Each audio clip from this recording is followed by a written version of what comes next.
aici e Chiara și vreau să vă zic că audițiile s-au terminat gata. Deci, cei care n-au făcut videoclipurile deocamdată și care au fost care s-au înscris, îmi pare rău, dar nu puteți să vă acceptați tocmai peste 5 luni. Dacă în septembrie sau în octombrie sau noiembrie nu o să filmez, să știți că sunt la școală și cam greu.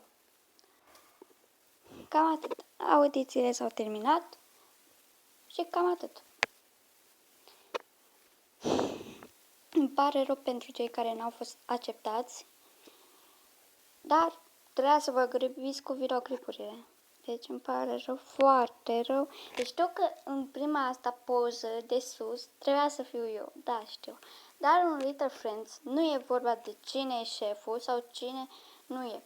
În Little Friends toți conducem clubul și nu contează dacă sunt eu prima sau nu sunt. Nu fac diferențe între voi. Deci cine intră poate să fie și primul și ultimul și în mijloc, nu contează. Eu nu fac diferențe, pot fi ultima în Little Friends, dar nu-mi pasă.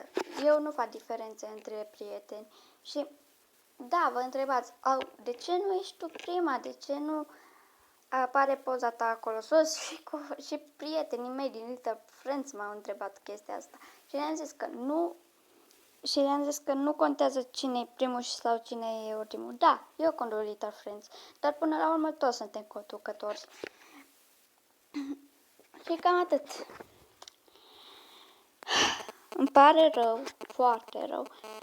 Și sper să nu vă supărați pe mine, sper să nu vă dezabonați. Și asta mă întreb eu, cum o să filmez cu ceilalți, fiindcă nu se aude. O să încercăm și pe Messenger. Dacă nu se aude nici așa, n-am ce să fac. Nu vă spun. Bine, cam atât. Bye!